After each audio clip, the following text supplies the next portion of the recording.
Welcome back. I have a question for you. Have you ever found yourself saying, I just want to feel fill in the blank again? I just want to feel calm again. I just want to stop feeling guilty. I just want to stop feeling anxious. I just want to stop feeling stressed. I just want to stop feeling overwhelmed. But no matter how much you want that, you end up in the exact same cycle. You keep feeling anxious. You keep having panic attacks. You keep carrying guilt. You keep grieving. You keep feeling overwhelmed, even when you know logically, consciously, I don't want this. Today, I'm going to talk about something that changed my entire life. Something that when you first hear it, you may want to reject it. I encourage you just to open your heart and open your mind to seeing things differently today, because that's where the transformation comes. The breakthrough comes when you see things differently. Are you willing to do that? Now, some people find it comfortable when I say this, so I'm just going to comfort you. You can open your mind and hear this, and you can go back to the way that you are today. All right. Like you don't have to continue believing it if you don't want to. But if you don't open your mind, you'll never feel the power and the possibility of this shift. If you don't allow yourself to truly hear it, to truly feel it. So when I hear a client, and for goodness sakes, myself too, say that they keep having an experience that they don't want, I know that there is something deeper there. I know there's something deeper keeping them stuck every single time.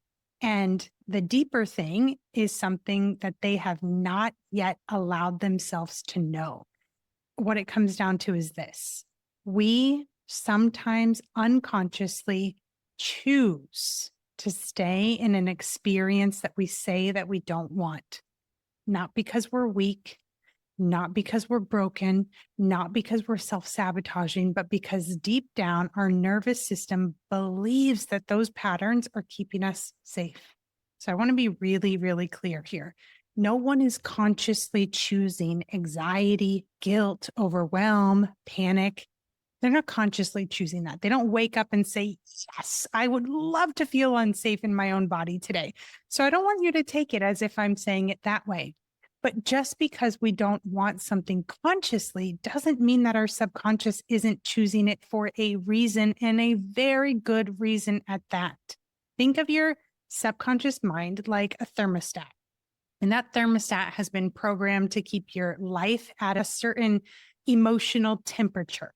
It doesn't care if that temperature is warm and cozy or freezing cold with anxiety. It only cares about maintaining the status quo. If you've been living a life of stress, overwhelm, guilt, chaos for years, your subconscious starts to register that state as normal. Even when life starts to feel calmer or safer, it kicks the heat back up to what it knows, because familiar discomfort feels safer than unfamiliar peace. I'm going to say that again. A familiar discomfort can feel safer than an unfamiliar peace. That might sound wild to you, or maybe you've heard that line before, but why would anyone choose these things? Here's the thing. These emotions often serve a hidden purpose. I'm going to dive into a few examples, but what I want you to know is there's 40 plus reasons why you might choose an experience that you say you don't want. And I reveal all of those inside of Brave Academy. Here's a couple examples though. Anxiety can feel like control. And if your first thought was, no, no, no, no, no, when I feel anxious, I feel out of control. I hear you. Just listen to me. I'm just teasing you. But if you grew up in a home where things felt unpredictable or they felt unsafe, then anxiety might be the only way that you learned how to prepare for what could go wrong. That doesn't mean that there aren't a number of ways to prepare in much more healthy ways, but that became your version of protection. It's like keeping the engine running so that you're always ready to bolt, essentially. And that can feel like control. Let's go to the next one. Guilt can signal goodness. Maybe you were taught that feeling guilty means that you care. And this might not have been an explicit lesson. This might have been just something that you observed and you picked up on and you adopted. So if you feel guilty for resting, then subconsciously it means that you're a good, selfless person. So even if that drains you, that guilt can become and often does become tied to your identity. And again, that doesn't mean that we can't separate those things so that you can ditch guilt for good. It means that there's work to do there. Last one I want to mention is panic can bring a break. It might be your body's way of saying, like, this is too much and you're not going to stop unless I stop you. So here we go. It like forces that shutdown when your conscious mind refuses to take a break. Now, if you have been listening to this podcast for a while, or you're a student inside of Brave Academy, you know that this is actually part of my story, that I was in the pattern for decades of having reoccurring emotional breakdown / panic where my body shut down and I was basically not able to function for the entire day. Now, consciously, I was not taking breaks. I was choosing not to take breaks and choosing not to rest and choosing to hustle for my worthiness, as they say. But I never would have thought like, oh yeah, I'm choosing this pattern. I just thought something was wrong with me. I thought I was broken and I wasn't. If you're thinking right now, like, okay, I hear you, Steph, but I don't know about this for myself. Like, I don't think I'm choosing to have these negative experiences. I want you to know that no one escapes this. Every single human on this planet has had an experience of saying they don't want to feel a certain way or that they don't want to continue having a certain experience, and yet they still do. And when this is the case, there is always a hidden reward that they have not let themselves know yet. I don't want you to suffer like I did. And if you suffered for decades like I did, I don't want you to suffer anymore. I want you to really feel this and get this and understand how to break through this. I'm going to give you a couple signs that you may be in this pattern. You keep saying that you want to change, but your actions keep circling back to the same emotional state.